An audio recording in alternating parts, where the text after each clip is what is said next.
Thousands of Americans are living in dilapidated housing, or worse still, facing eviction. So what's the answer to the problem? And it's one of the most talked about topics of the past year, the Me Too movement.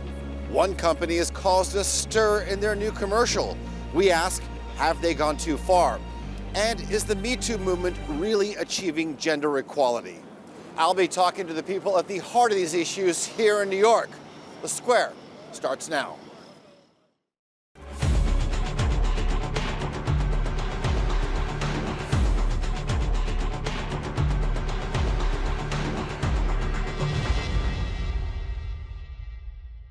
Welcome to Times Square. I'm Alican Ayanlar. On this show, we'll be talking about issues that matter to people here in New York and across the country. And we want you to get involved. So please do send us your questions and comments to our Twitter and Facebook sites at TRT World and tell us what you think. First on the show, let's talk about America's housing crisis. It's said that a stable place to call home is one of the best predictors of success. Sounds logical, right? A roof over your head means one less thing you have to worry about. But public housing here in New York and across the country is crumbling. Cities don't have enough money to repair buildings that are almost unlivable, and there isn't an easy way to access federal money to pay for the repairs. First, let's hear from some New Yorkers about what it's like.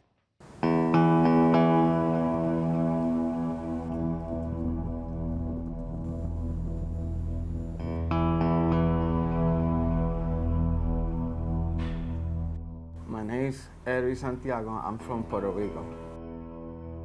I've been here 8 years. I came here in 2012 because in my country is a lot of violence, so I came here so better opportunity for my kids and for me, for my wife, better life because over there it's hard over there. I live in a nice building in Manhattan. I got only 1 year living here and I got some problems. Imagine the people they live here longer, most problem they got, probably more problem. I had two kids with mental problems, they're bipolar disorder. I want my kids to be better, like, they go to school, they're in school right now. So I always keep them in school, because I want something better, like. They like it here, but because they're kids, they don't know yet what's going on. But sometimes they be like, Daddy, what you doing? I'll be like, I'm fixing this and stuff like that, so. Pero aquí tenemos el sink que está, that's the leak, the sink. I got a bucket there because I don't put the bucket, the water come down and keep going down and then come out all the floor and where all the floor and then go out. That's why I got a bucket there. And they told me they're gonna come and they never come. I'm still waiting since 3 weeks ago. Now you can see the wall. He is falling. It's been like that since I'm here the first day.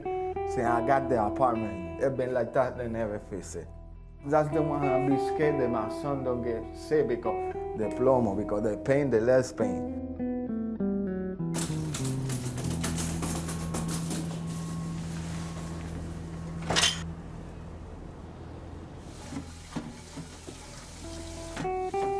You gotta live in nature. It's horrible, right? Somewhere to live. I don't want my kids to live here, but right now, it's just somewhere for us to live until I can find something better, because this is not it.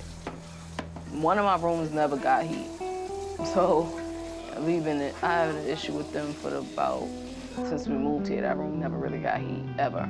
It's like 1 year they came and actually fixed the whole thing, and that was the last year that had heat. And that was the kids' room. So I had to move them out of that room and put them in the room with the heat. Then no heat comes on.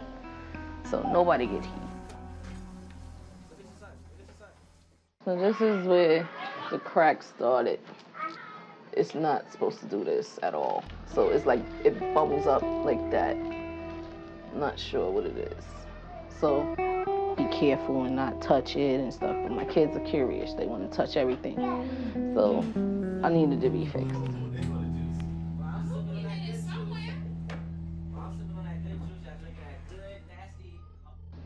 I don't want to raise my kids here. It's just not something I imagine having to raise my kids in, so yeah.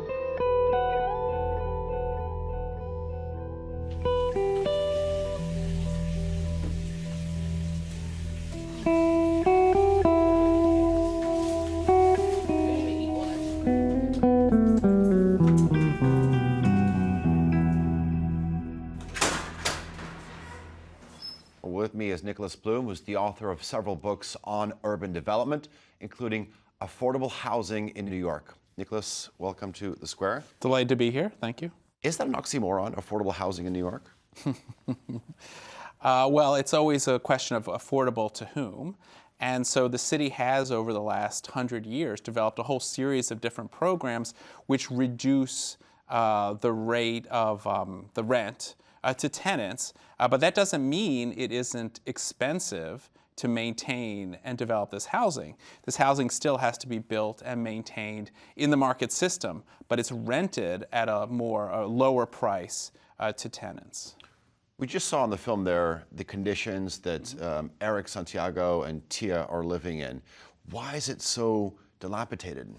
Well, for one thing, the buildings are old now. And so most of the public housing in New York was built between the 1940s and the 1960s, and it's never been top to bottom renovated ever since. And so any buildings that were built basically after World War II, if you want them to be good quality and so forth, they need to be comprehensively redeveloped or renovated. But the city is getting money, so why aren't they using the money to actually renovate it? Well, because the way the funding works is that, so it's the New York City Housing Authority. It's an agency, basically a kind of state chartered public benefit corporation.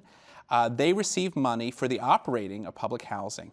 And they're supposed to receive a significant amount of money for the capital needs to renovate and keep up the buildings from the federal government.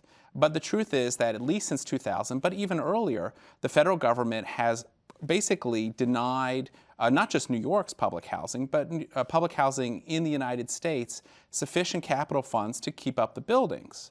Because the only other choice would be to charge higher rents to the residents, but because they're generally low income and there's a 30% cap on what they can pay, that doesn't generate the money needed. So, yeah. So there is an ongoing negotiation, very Yes. sort of cutthroat negotiation between City Hall and sort of federal officials. Where is it likely to end up?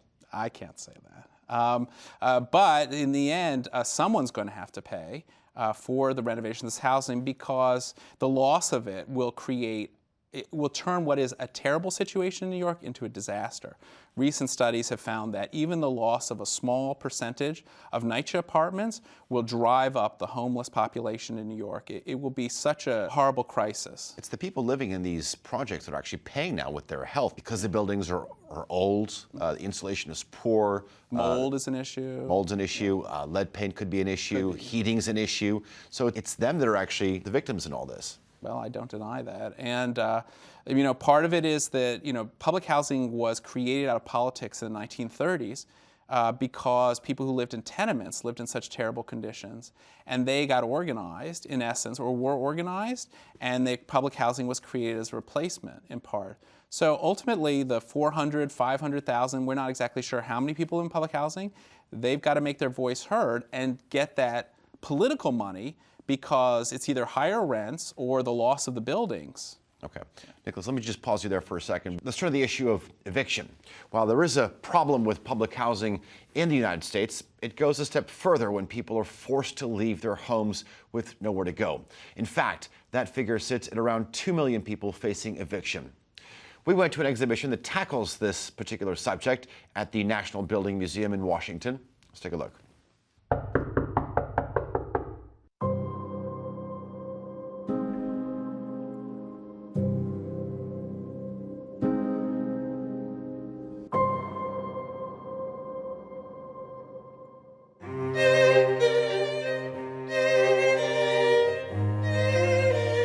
Anyone can get evicted at any time. It's certainly people who are low income, and especially they found in the research looking at the data from eviction filings that certainly African American women and especially single mothers are most at risk. Especially if they're facing chronic eviction, which means they don't just get evicted once in their life, but over and over and over. They see a lot of times that even if they weren't experiencing poverty before, that the eviction can actually be a cause of poverty that leads them into worse and worse housing and more dangerous neighborhoods perhaps, and also has repercussions for their jobs and their kids' school experience, and also, of course, their health, both physical and mental health. A couple of reasons that we see the rise in evictions in the last couple of decades are that incomes over that period have remained stagnant, especially low-income folks. At the same time, rents have skyrocketed. They don't get any help in terms of subsidized housing from the government. Housing is really the center of life, and so if we can make housing more stable for people, certainly people perform better at school and at work, and their health is better, and that's better for everybody if everybody has experienced more of that stability and safety and comfort of home. I think a lot of people don't realize that this is happening around them. Maybe some people have walked by an eviction or have seen it happen, but they don't realize that it used to be rare and it's much more common now. So I think that is something that's surprising. Another thing that's certainly surprising to a lot of people is the court situation, where tenants, when they go to housing court, if they've been evicted, they don't get representation. In America, we have, of course, criminal representation for people in criminal court, but not in civil court. So that's something I think people are learning as they go through the show. I hope that people walking through the exhibition will build some understanding, certainly, of the eviction crisis as we see it in America today. Will understand the structural reasons for eviction and also build some empathy toward people who are going through this experience. There you go, Nicholas.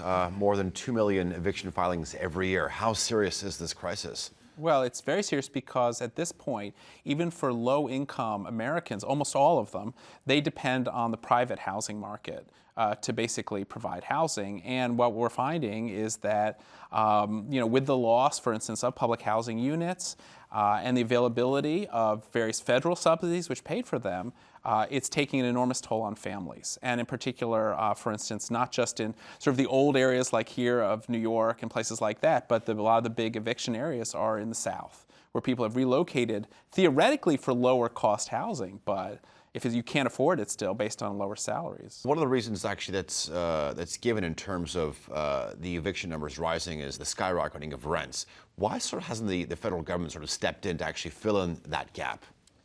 Because basically since the 1980s, the federal government has played a relatively minor role in American housing markets. We do have one program that's very active, the Low-Income Housing Tax Credit Program, which has generated about 2 million units. But we're a very large country now. We're a very urban country now. But compared to most other advanced industrialized countries, the United States just does not invest in housing for poor people. Why is that? Is that a Republican thing? Is that a Democrat thing? Is that just... It has been pretty much conservative. I think there are Democrats also who have endorsed this as well because of the problems related to public housing. But there is a widespread endorsement in the United States, mostly on the right and the Republican side, but also there are centrist Democrats who believe that the private housing market is superior, even when it fails. So obviously, in this case, they'd rather have, politicians would rather have eviction, which is a very dispersed kind of problem, than like a public housing authority in trouble. One of the interesting things that I came across at this exhibition is there actually isn't a government figure on the eviction. And why does the government keep track of these numbers?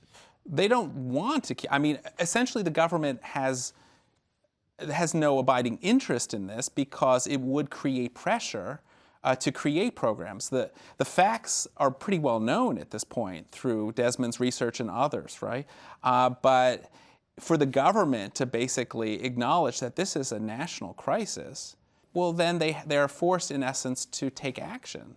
So by essentially not counting, you don't have to care. One of the more interesting things that actually shocked me personally was that when a person goes through the eviction process, no state actually guarantees them the right for legal representation. In this country, if everybody has the right to an attorney, why isn't the case for in evictions? Well, I'm not a lawyer, and so I can't say that exactly, but I think because it's not a criminal situation, right? It's in a civil sort of situation.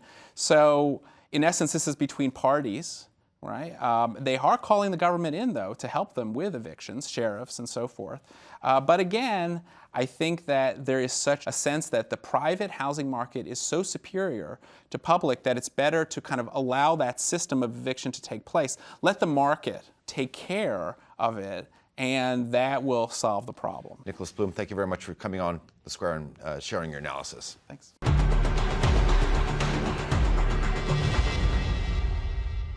Now let's talk about a different issue that has touched millions of people, and that's the MeToo movement. It all started following the allegations of sexual harassment by Hollywood producer Harvey Weinstein. Women are coming forward to talk about their experiences and demanding a safer and a more equal work environment. Now, one razor company has used the Me Too movement for the inspiration behind their new commercial. It's been viewed more than 20 million times on YouTube. It's attracted more than 600,000 likes and over 1 million dislikes. Certainly very controversial. Let's take a look. Bullying. The Me Too movement against sexual Toxic harassment. masculinity. Is this the best a man can get? We can't hide from it. Sexual harassment is taking over. It's been going on far too long. We can't laugh it off, making the same old excuses. Boys will be boys. Boys will be boys. But something finally changed. Allegations regarding sexual assault and sexual harassment. We believe in the best in men. Well, I want to bring in two guests to talk about more about this issue. Talking to us from Washington is Soraya Chemaly, who's the author of a book called Rage Becomes Her, a book that tackles the issue of inequality for women. And here in the studio is John Burnett, who is a Republican strategist. Welcome to the both of you. John, is this commercial offensive to you? Well, I think it's offensive in the sense that, when you look at Gillette and its parent company, Procter & Gamble, they're the biggest bullies. Why? Because they actually charge women more for pink razors that are less effective, such that women prefer to use men's razors. But it's actually offensive to men, though. Well, the commercial is, but I'm actually getting at the company's bullying and hypocrisy based upon their products. Why not make the women's razors more effective and less costly? Soraya, what do you think about this? Well, I actually agree entirely with John. When I see an ad like that, I think, okay, well, what does the board look like? What does the management suite look like? How is this corporation profiting from a certain zeitgeist without making the structural change necessary to be inclusive in its own organization and therefore in its product development? But we've seen commercials that actually make similar points for women. They can say that women are their own worst enemy when it comes to their self-image. Fair point? Yeah, I mean, I think the history of 20th century advertising, for the most part, when it comes to women and their quote-unquote needs, is about pointing out women's inadequacies and failures. I think that's just the way the industry thrives, right? I mean, we know this. John, do you think it's more challenging to challenge us in terms of the men stereotype? I don't want to sound like the typical male, but, boys will be boys and girls will be girls. We've seen a rise in actually girls bullying girls, right? So when you look at it from a societal perspective, what's driving it? The violence in movies, the violence in cartoons, the violence in video games, the violence in our society is driving that type of behavior through both genders. And let's actually get to the bottom of the Gillette ad. Gillette and its parent company, Procter & Gamble, have missed earnings reports in each of the last 2 years. So they're desperate, and they're losing market share, they're losing growth, right? Their forecast is not as rosy as it used to be years ago. So they're trying to do something that's edgy, trying to take advantage of the social movement, so to speak, the socially conscious, and as well as the Me Too movement, and hopefully it'll work out, but at the risk of their customer base. We're going to get to that movement in just a minute, but Soraya, let me bring you back in. John says, I don't want to be a typical man, but boys will be boys. Is that fair? First of all, many women say the same thing. I don't think it's a matter of being a man or not. I think it's a matter of whether or not you endorse a certain kind of gender essentialism that you believe is rooted in biology. There are lots of studies about violence in media and its impact, and what decades now of these studies have shown is not so much that violence in media causes people to be violent, which it doesn't, but that it desensitizes them to violence, which is a different facet of the problem. John, do you think that has anything to do with Trump's presidency? I think it has to do with the social climate, with the Me Too movement, empowering women, equal pay, things of that nature. So what they're trying to do is capitalize on it. But again, it goes back to the fact that they're losing market share and they're in a desperate situation to try to grow their base. But they're actually trying to grow it at the risk of losing. Social impact. Not everything can be actually, yes, we live in a capitalist society. And it's not a nonprofit, it's a for-profit. So it can have social impact. But if that social impact doesn't transform into dollars and cents in the bottom line and surpassing forecasts, then it's actually a great commercial that alienated its base customers. All right, let's talk about the Me Too movement. It's actually been on the forefront of public discussion now for the better part of the year. Gender equality is a big part of this. What are Republicans like yourself viewing the situation? Still, to this day, women actually still only earn 3/4 of the wage that men do. I think, we shouldn't take a union approach, right? When we look at public sector, everyone within a specific job grade gets paid the same amount of money, right? Why? Because those jobs are highly structured and highly programmed. That's not what some of the research is showing, though. For public sector, right? So they're all doing the same job, not a lot of thought. It's the same routine job. In the private sector, oftentimes there's a lot of experience that's necessary, a lot of highly skilled, and people have different training and backgrounds. Soraya, let's bring you in. Yeah, women are getting paid more than men in some cities before the fact of childbirth, right? The wage gap, not just the gendered wage gap, but the also intersectional racialized wage gap, is a product of many different complex structural issues. The most important for women, however, has been and remains a lack of social support for care in general. So let me just ask you, Soraya, so how do women actually get that social support? Is it the responsibility of the government, or is it going to be companies that sort of push the edge on this? Well, I think it's clear that the United States is a negative outlier in the global economy in this way, right? We simply don't have. We're one of 1, 2, maybe 3 countries now that do not have paid leave policies and that do not use government policies to ensure that corporations are held responsible for transparent policies around pay, and women suffer from that. And women of color in particular, Hispanic women, according to decades of work now, the most. All right, thank you. John, your take. I do agree that we need some structural changes, but I don't think we need a heavy hand. I think many of the major Fortune 500 companies have made a progressive move to offer sick time, extended family time, parental care time, things that when it comes to the issue of pay, when you look at sort of other countries, the United Kingdom, companies like the BBC, large supermarket chain Tesco, they've come under a lot of controversy because of this the equal pay issue. The Trump administration is actually rolling back issues on this. So again, I agree with my fellow guest, but there's another factor that is often overlooked: negotiation skills.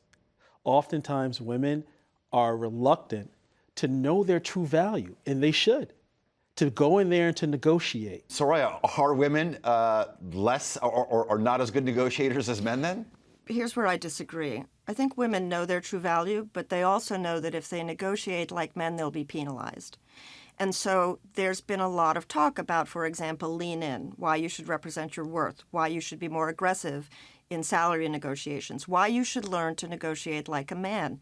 But in fact, when women do that, they're penalized for transgressing in terms of gender behavior. If they ask for a salary and they point, for example, to the need to support their children, they're more likely to get the salary than if they say, I exceeded my annual objectives. I am exceptionally good at my job. I think I have to if they actually I have to interject. tout their work. I have to interject here, right? So obviously I'm a black man, right? So based upon your premise, I would be reluctant, right, to go in and say, you know what, I deserve to be paid just like my white male counterpart, right? But I didn't have that mentality. I had confidence. But wait, and why do you say that? Because when you look at pay disparities, as you mentioned earlier, there's disparities with women and also disparities with minorities, right? So even though I didn't bring up negotiating as a reason for that. You brought up negotiating as a reason for that. I know, but the point is, fine, people might be perceived a certain way, but you have to go in knowing your worth, knowing your value, and ask for what you deserve. You do, but you won't have the same result if you are a woman asking for what you deserve on the basis of competence. That right, that right. is just But like you've already facts. lost the battle with that mentality. No, I'd say that you have to work harder to figure out how to negotiate in a way that maybe results in better outcomes. But negotiation is not the problem. We can't actually negotiate our way into closing those gaps or affecting the structural changes that really have to happen. Okay. Soraya, thank you very much for joining us from Washington, D.C. John Burnett, thanks for coming on set. Thanks for having me. Yeah, thanks to both of you. Well, that's it for now. If you'd like to join in the discussion on any of the topics on this episode, you can go to our Facebook and Twitter sites at TRT World. Thank you for joining us here on The Square. Hope to see you next time. Till then, it's goodbye from New York.